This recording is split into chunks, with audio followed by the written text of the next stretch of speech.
but you can't just sit there, set and forget some ads, keep doing the same content over and over again and expect there to be any results. You have to constantly be thinking about creative and what you're putting out.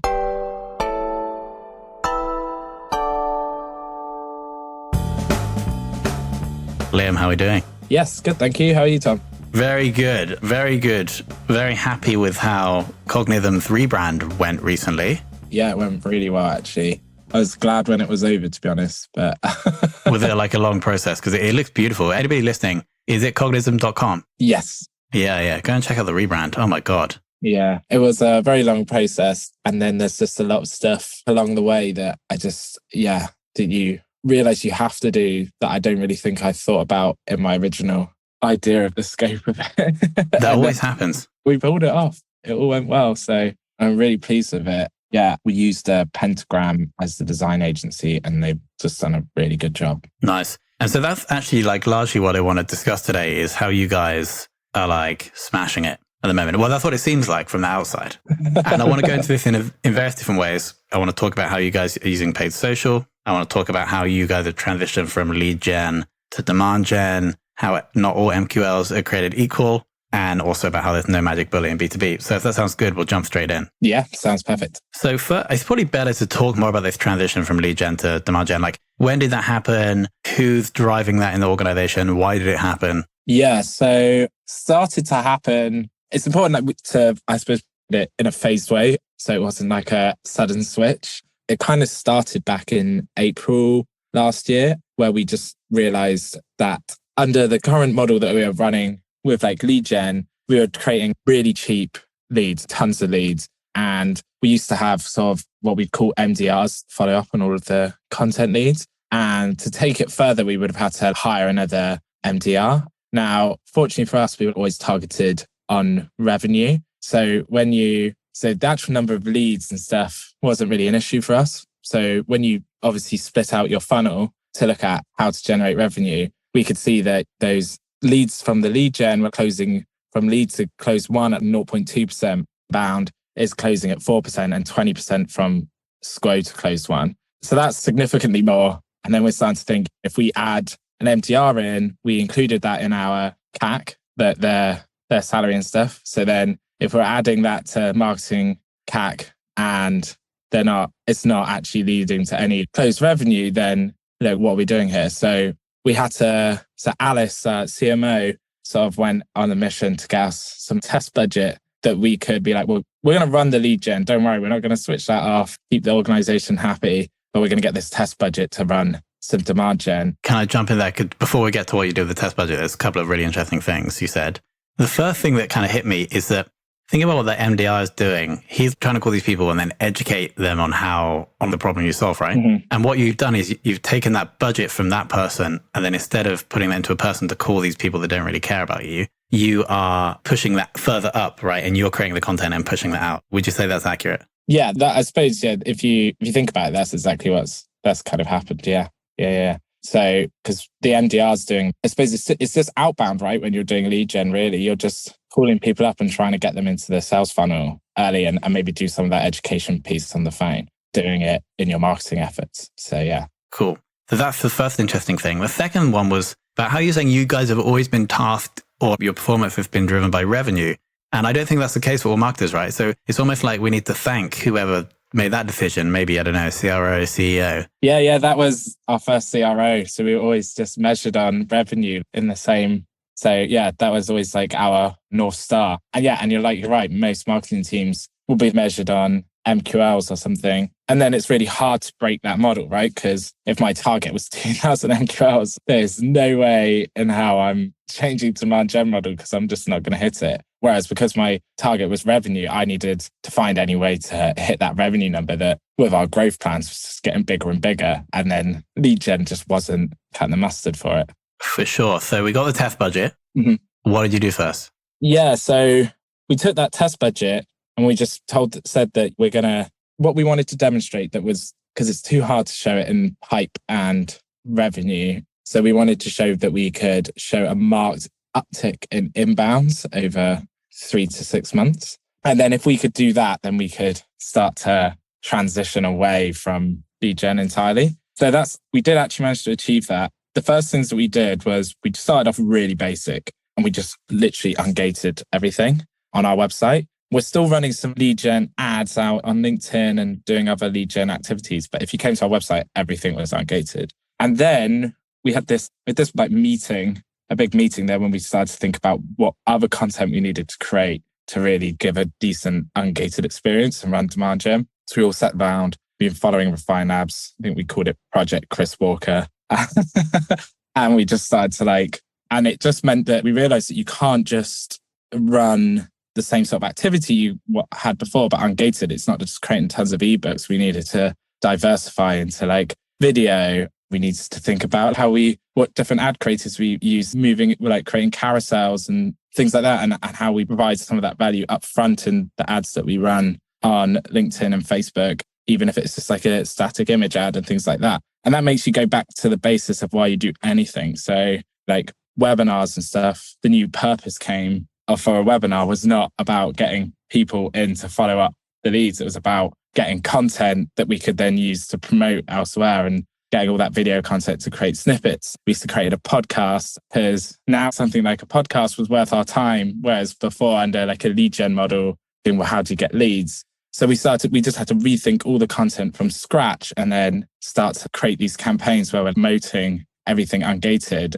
and providing some of that value up front. We also had to do a load of work on product-related content and ads because we just hadn't focused on that enough. We just focused on, I suppose, content that people would be willing to download and give their contact information for, which is never, this is how the product works. But when you're running ungated stuff, that's of interest to people, but you've got to find better ways of doing it than just a one-pager or a product sheet. You can have product tours, explainer videos, stuff like that. So we had to really start from scratch on bottom of funnel content as well. Main thing was a big content rethink, and then how we would then structure, and the rest was testing because how to do this. Everyone is so used to running their campaigns on paid social and stuff with the objective of just getting cheap cost per leads. But as soon as you start getting rid of the lead, it's a minefield about what campaign objectives you use, and then that was just a whole load of testing and tracking all the metrics to see what we were really looking for, how people engage with the content and the number of people watching it or coming through to the website and things like that. So that just took a lot of testing. But whilst monitoring those top line funnel metrics of how many inbounds are we creating, how many are moving into pipe and stuff like that. And that work is still going on now and it will be never ending really. Cool. I just want to dig into how you knew it was working. So when you say inbound, were these inbound demo requests on the website, right? Correct. Yeah. Mm-hmm. Cool. And you were just measuring the total amount and you were trying to see after the 3 to 6 months of demand gen, you got more of these. Correct. Yeah. Really basic at that point. Oh, very basic. Yeah. Just let's see if we can see an uptick going up, a significant uptick. And then we're just tracking it month on month. Got it. And we saw X% more inbound. And so the theory was that these activities we've done, e.g. ungating everything, creating more valuable content that isn't gated and that's just focused on helping this person, would mean more people would come inbound to learn about our thing. And you guys are confident that was the case. Yeah, absolutely. Yeah. And you proved that to the CEO. Yeah. So then we showed them the figures. So for example, a really good way of doing that for the CEO is you split out your funnel between paid, which is your Google, capture demand, and then direct inbound. And then you'll look at on your month, you'll probably have 80, I'd say for us, it was about 70% from a direct inbounds were sourced revenue. Then another 2 from the capture demand side. And then it might be 1 from lead gen, if that, sometimes not at all. So we just have to say, we only need to make up 1 deal to at least be on par with where we're at. But because we know that inbounds close at a much higher rate and they're already producing the majority of our revenue, we know that if we create a marked uptick on that, then we're actually going to benefit revenue and pipeline overall. So I think, breaking it down like that was just really, really basic and simple for us. And then after that, I'd say we don't really even look at the direct inbound number. It's a good measure of where we're going, but we're probably shifted on now to be more focused on pipe. Because again, as long as you're stuck on the lead level, you end up optimizing for the wrong things. And you have to move yourself to pipe entirely to be able to make sure you're bringing in the right people. And this is all pipeline that comes inbound through the website is your KPI? Yes. Yeah. Mm-hmm. Yeah, it's very simple, isn't it? So simple. But There's also things that become more simple because of it. We had over 100 forms. I think that we've now got 10. You don't need all that. So everything, you simplify everything. It's just about, the tough bit is thinking through your content strategy and knowing what will drive those inbounds. That's the hard bit for sure. Cool. Okay, awesome. My next question is about all this inbound stuff. Mm-hmm. I'm assuming, I haven't checked, I should have checked this before I came on, but you have self-reported attribution on the demo form. Is that right? We have self-reported attribution on our thank you page, actually, not on the demo form. Yeah.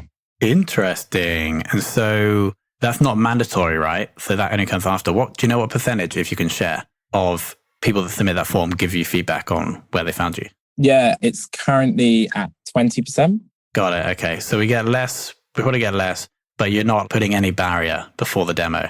It's actually something that we're constantly in debate about, but we might test putting it on the form at some point. But at the moment, we're kind of getting the insights we need, I suppose, from the thank you page. Got it. And are you happy to share just something interesting you've learned from doing that? Yeah, I think actually the main thing that you find is just how much of it is generated by word of mouth and also how much is generated by doing stuff for your own personal brand. So we've got subject matter experts in sales that we work with for our sales persona. And then we have a few of sales directors, like we've got them pushing out to build out their personal brand. And we're obviously trying to do a lot of that in the marketing team as well. And the amount of people who say like, oh, I saw Alison following us on LinkedIn, or I follow Ryan or something like that. You wouldn't be able to see that in any other way, I think, other than through that human attribution form. Like people aren't clicking on their profiles and coming straight through to Cognism. So other attribution wouldn't pick it up at all. Yeah. And then with word of mouth, I think that's just normally testament to all the other, activity we're doing is just building this, I suppose, a community of people that are talking about the brand. Yeah, it makes total sense. I hope they put you guys on commission for this deals you bring in from your personal LinkedIn. I'm joking. That would be good. Yeah, I think when we look at it, like 40% of the people who competed it have come from some sort of word of mouth, which is crazy. Cool. Okay. So that test finished. If you started in April, it would have finished like around a year ago, right? And so then you got the green light from the CEO. And since then, you've just been going hard at it, right? And you forgot about all the lead gen forms. Correct. Yeah. So I think we went fully demand gen by October last year. And we just, ditched all the lead gen forms and just went full for this ungated sort of demand gen approach. Yeah. Nice. Awesome. Now, another aspect of this that I saw a LinkedIn post that you recently wrote was using paid social in a slightly different way. And so I'd love if you could dig into that a little bit. Yeah. So using sort of paid social, I think, as a form of content distribution, really. So I think when people think of paid social, we think about it from maybe a traditional sense, running it as lead gen, we forget that you can actually distribute content really effectively there. And it's a great way to reach your ICP and target them really precisely and hit them with the content repeatedly as well, without having to build a big organic following. And that's something we've done just right from the off of doing this. So it's like taking all of your best content, putting it into a format that is consumable within the platform. So whether that's like video or carousel ads or image ads, just with all of the information that you want to serve up front, and running that to your ICP, and with the campaign goals of reach or like video views served for maximum impressions. And then it's a great way of just distributing all that content that you've created directly into people's LinkedIn's feeds, for example, or Facebook timelines for exactly what you want them to see and to invite people to read it. So yeah, it's for us, like as a content distribution tool, it's been great whilst we've been trying to build out organic followings and our own like company organic followings. You can do it really fast and quickly through that for paid social. Yeah, and there's no CTAs to capture the email address, right? You literally just want these people to consume the information. Yeah, exactly. And then people, so for our like sales persona, we talk a lot about cold calling, and we have we bucket these things as differently, but calling for us is a big one because it has like a dotted line back to the product. We have loads of mobile numbers in the platform, we phone verify them and stuff like that. So cold calling is a massive thing that we can help with. So we serve this content with people come past it, looking for help with their cold calling, watch it, get that information. Next time they come to think about, I'm struggling for contact data, I really need to reach out. oh yeah, Cognism have taught me loads about cold calling. I know they are B2B contact data provider. Then we're top of mind and it's the first company that they'll come through to, right? And that's sort of the logic behind it. Exactly. It's like you're treating the buyer with more respect, right? You're not trying to trick them into getting some information and then you're going to call them. You're like, here, you have this. You're an intelligent person. This is going to help you. And then when you need our thing, it's quite easy for you to come and find us. Is that the theory? Yeah. And then we're top of mind. So even with that, when I was talking about splitting out the funnel, you've got your difference between the capture demand and generate demand. And that if someone Googles a competitor of yours and then clicks on your competitor ad and fills out a demo form, or they just Google B2B data there and then they come through a Google ad or even SEO and they fill out the form, they've likely filled out maybe 3 or 4 different forms for B2B data providers. As they're in buying mode, they're going to be researching us all. But what we want to do with all of this other content distribution, paid social, all of the ungated ads, is do it so that when they actually think about wanting to buy B2B data, they don't think of anyone else. They just think of Cognism and that's it. And then they just go fill out a form for us and they don't actually even as the competitors. And that's kind of the mindset behind it. And then that's why you still see that those demo requests actually close at a much higher rate, even than the capture demand ones, because you're like, we have less competition because people are coming to us because they want to come to us and we're sort of top of mind. Yeah, because they're like and they trust you. And if it's a person like you and the marketing team and these other people that you're making famous, they consume your content, you're almost a tiny bit famous in their eyes. And so if they're like, I could go with this no-name provider that I don't know anyone from, or I could go with Liam, who has taught me how to do cold calling, then you're totally right. They're just going to come straight to you, and the win rates and that time, what's it called? It's velocity, right? The velocity of the deals should also be faster. That makes total sense, Liam. Awesome. I think probably there's another LinkedIn post that I really enjoyed of yours. And the basic message was that there isn't one thing that you're going to do that's going to blow up your pipeline for next quarter. And it's actually a multitude of different things. And I'd love if you can dig more into that and explain what you're meaning in that post. Yeah. So I think as marketers, and I've definitely felt like this before, that it's like we're all looking for that magic bullet that will, fix all of our problems. And there'll be that one activity that I can run and then it will all be fine. But reality is of it that it's always constant hard work and testing. And once you've found something that works, looking for the next thing. Otherwise, we'll start to see a drop off again. So I feel that's exactly, I suppose, kind of how we've always operated it here. And we've really been trying to cycle in and out our campaigns now a bit more. So we're refreshing creatives and things like that. And actually so much so that we now sort of structure ourselves in that we have these 6-week campaigns per persona where we focus on a particular theme and build out specific content for that. And then what we have over the top is what we would call our always on content, where we talk about the core themes that we always want to talk about that we know fit what Cognism is, just educating on the product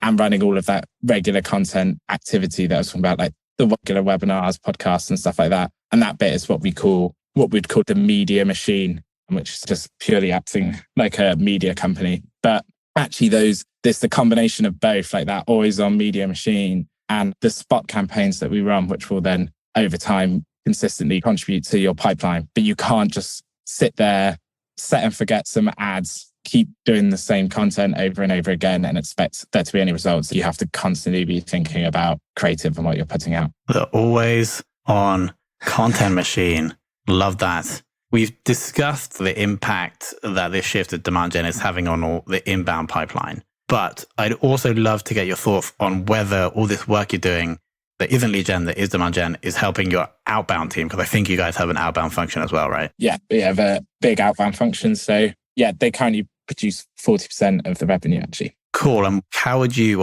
if at all, the work you've been doing in demand gen, how has that impacted the outbound function, if at all? Yeah. So I actually only have sort of probably some qualitative stats on this, or feedback on this. I'm not sure if I've got any hard numbers I can give, but we regularly have it actually. And I think we're always going with this idea of marketing's objective is to make sales easier. And I think that definitely plays into outbound as well. So a lot of times I have the outbound reps say that their first thing they'll say is, it's Liam from Cognism, and people respond with, oh yeah, I know you. or just even people know any of the subject matter experts we put out on LinkedIn and they say that they follow us and stuff like that. We have, because our two personas, right, are salespeople and marketers. So we get people who come back and, say that they really love Ryan, who's our subject matter expert on the sales side. People really feedback positively about the marketing team. So I know a lot of the reps have got through to marketers and people are like, oh, I follow your CMO. I really enjoy her content and stuff like that. So there, straight away, we're sort of giving the outbound reps like an in with a bit of conversation and positive brand perception as well. Yeah, it's definitely qualitative, isn't it? I don't know. How would you be able to measure that qualitatively? I'm not sure. No, quantitatively. We'd have to pull we could pull, I suppose, recordings, like call recordings and try and figure it out some way. But yeah, it would be very difficult to track. Liam, do you think there's a better feeling for a marketer than having either an inbound salesperson or an outbound salesperson coming over to you in the office and being like, oh my God, everybody loves us? Do you think there's a better feeling for a marketer? Yeah, no, there really isn't much. I've had a few of the AEs coming forward this month, particularly really, really pleased with inbounds that have been coming to them. And it is such a good feeling because we're also used to, I think, having the opposite where sales are just telling us that what we're providing is rubbish. Yeah, that's awesome. So there's a concerted effort that you have been making blow up the personal profiles of, you mentioned Ryan in sales and then a few people in the marketing team.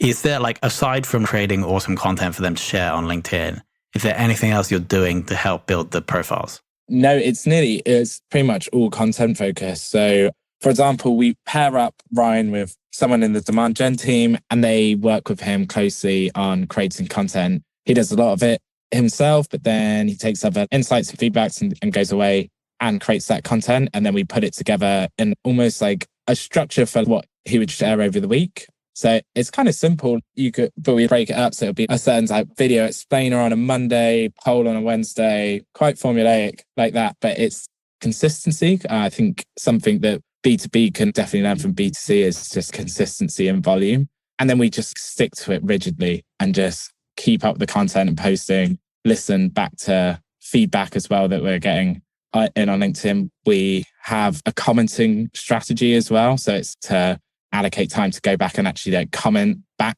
to people who either comment on posts or about you elsewhere, which is obviously it's a good way of sort of hacking that sort of LinkedIn algorithm because it loves you if you go around commenting and part of the discussion. So yeah, it's kind of just being well organized with it. For sure. Well, Liam, I'll tell you what, it's great to see a UK-based startup/scale-up absolutely crushing it on the marketing side. And as I mentioned, the rebrand is sick. I think I follow all of your marketing team on LinkedIn, but now I'm going to go and follow Ryan from sales. So first, thank you for doing that. And thank you to the marketing team. But then also thanks for coming on and sharing very transparently how you made that transition. It's really interesting to learn. No problem. It was, really enjoyed it. And thank you very much for checking out this episode of a Confessions of a B2B Marketer podcast. That was Liam from Cognism, and what a great story. It's great to see specifically a UK startup/scale-up crushing it in the world of demand gen. Now, of course, if you have any feedback for the show, please head to Apple Podcasts and leave a rating and review. Take a screenshot, send it to me on LinkedIn, or just tell me on LinkedIn that you've done it, and then I'll get you a shout out in the outro of a future episode. So again, thank you to Liam and thank you to you for listening.